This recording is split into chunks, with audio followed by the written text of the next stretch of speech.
Hello, and thank you for tuning in to my first ever interview, live interview.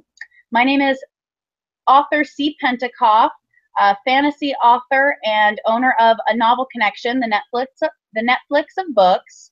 You can subscribe now, www.anovelconnection.com. I have here with me Penticoff, and owner of A Novel Connection. Sorry about that.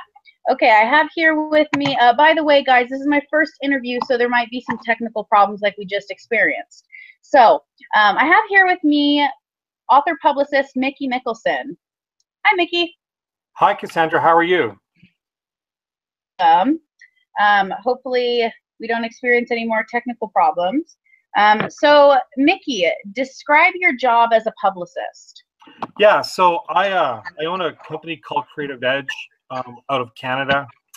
I'm situated in Saskatchewan, and I represent probably between 30 and 50 writers throughout all of Canada and something in the States. I have a bit of a worldwide reach in terms of exposure with media and stuff. But what I do is I set up book signings for my writers, artists as well. I represent a couple of musicians. I line up media interviews. I obtain book reviews. I set up school presentations, library presentations, just anything to do with marketing your book.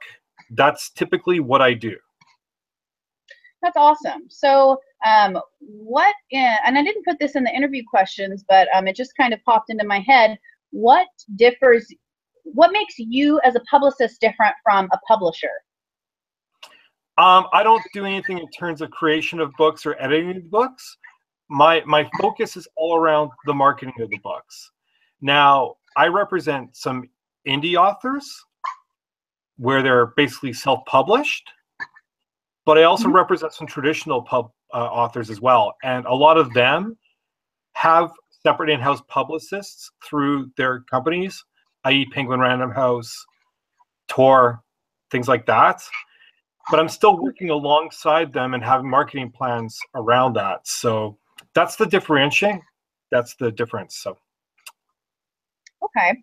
Now, when did you realize that you wanted to be a publicist for authors, and why did you choose this career? I don't necessarily know that I chose this career. I actually, to be honest, Cassandra, it kind of fell in my lap. It's true. I work with a different company in the credit union system.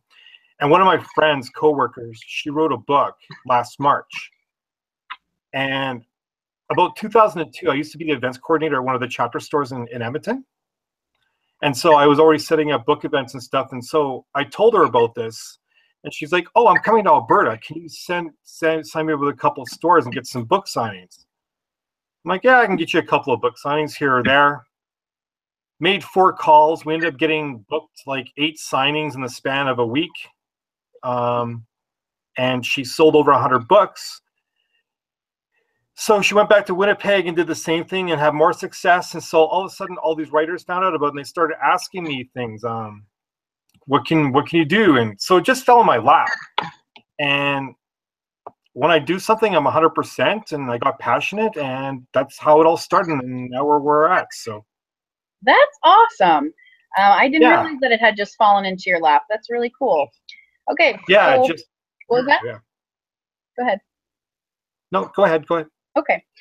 What is the most rewarding part of representing your authors? I think it's because every author wants to do different things in terms of marketing schemes. Large scale, big name authors, they have a different attitude and they have a different perspective of what they want to see. Whereas some indie authors, well, they're introverts, and this isn't a slam, they don't know what they don't know. They don't know how to market themselves. They don't know what to do. So every aspect's going to be different. What I find is really rewarding is sitting down with those writers. They're like my family. My clients are like my family, first and foremost. We have a specific Facebook page designed just for Creative Edge clients. And you can't access that Facebook page unless you're part of the family per se. So that's one element. But sitting down with the authors, you get to find out what their plans are. You get to hear about what they want to do with their books. And And the most rewarding thing is when I get an indie author on a TV show or their newscast or a radio interview, and they call me after and they tell me how it all went and how excited they are and all that great stuff. That's really rewarding. Now, on the other side of that, if I'm setting up a book signing for an author, and let's say the first time they do a signing, they've sold only 2 or 3 books over 3 hours, because it happens, right? I work with that author and I help them sell their books. So the next time they go to a signing, they might sell 8, 9, or 10, or 17. And that's also rewarding because we've helped build that. And that's what it's all about. So it sounds like you've really built a connection with these authors and getting to see them kind of go from the very bottom and helping them work their way up. Yeah, that's exactly true. Connections with authors, connections with media. So yeah, I would find that very rewarding too. That's really awesome. So in your opinion, what is the most challenging obstacle for authors to actually make a career out of writing?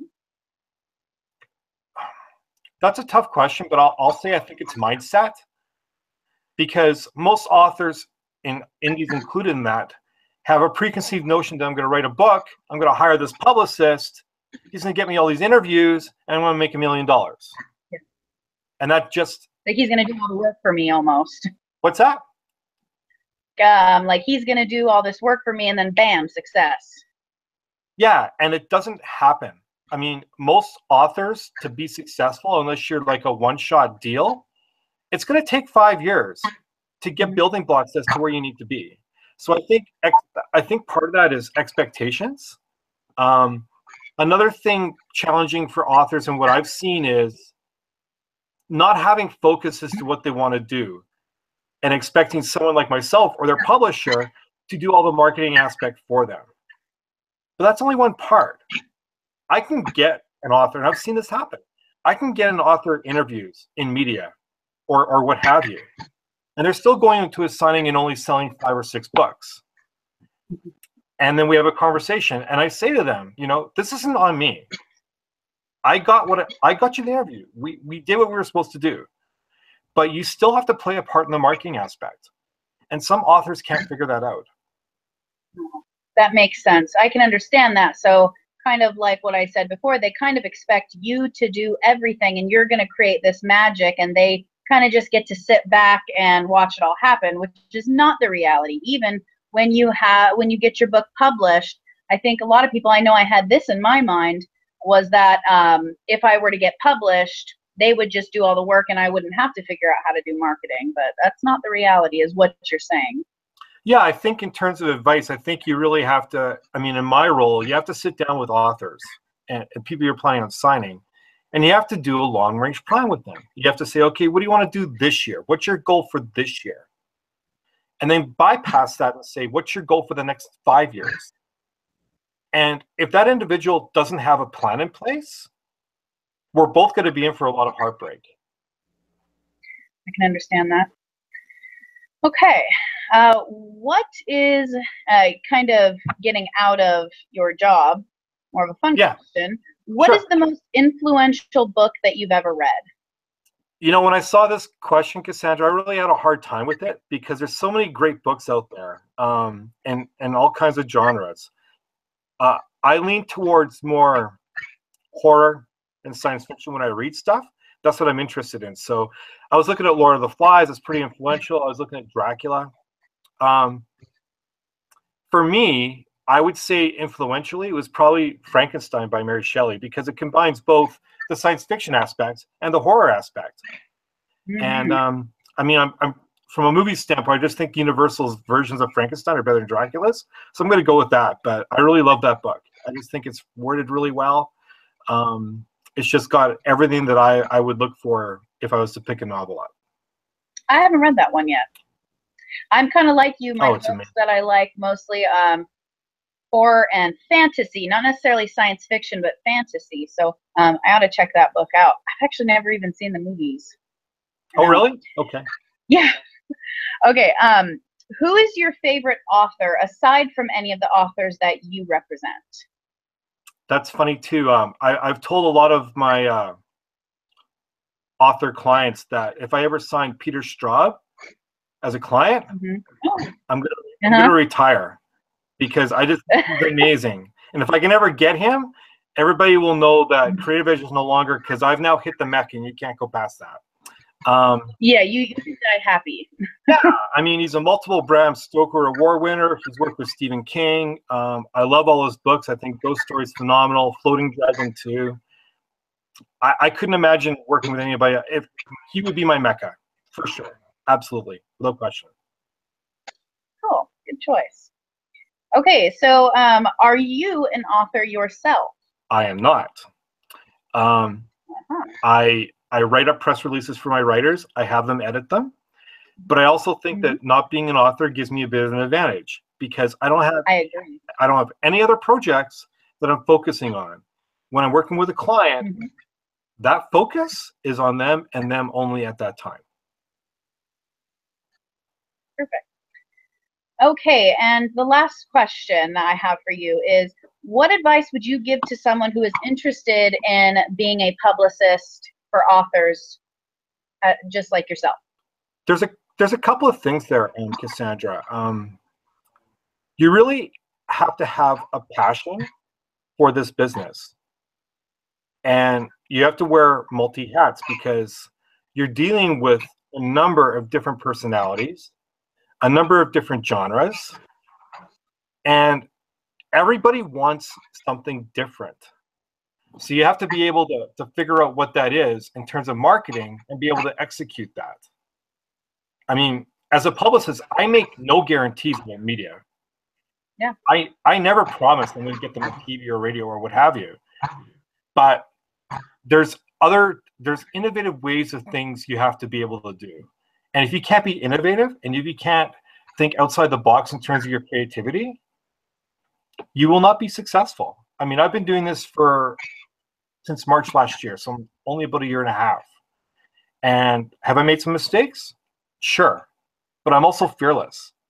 If a indie writer in Calgary says, I want to be on the New York Times, well, I'm going to call the New York Times up. I'm going to talk to the book editor there, and I'm going to see what happens. In fact, I've done that.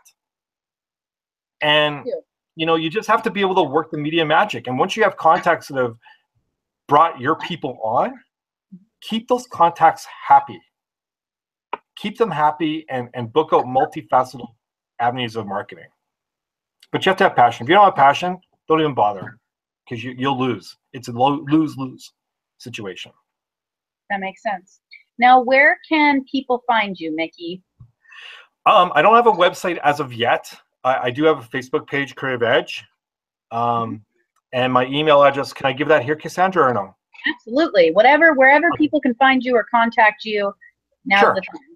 I'll give you my email address. This is Mickey, so MICKEY, .creativeedge@gmail.com.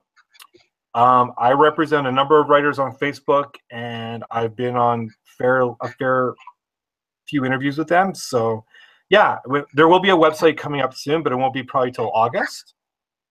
But yeah, it's all good. Awesome. Well, thank you so much, Mickey. It's been really great. This is my first interview, and you did great. I think we did great, and I really appreciate you taking the time to come and do this. Everybody listening, you can now subscribe to A Novel Connection. We are the Netflix of books. We're an online subscription library. Go to www.anovelconnection.com. Facebook, facebook.com/anovelconnection. Also on Instagram @anovelconnection. Twitter our handle is @anovelcon. Thank you so much, and good night.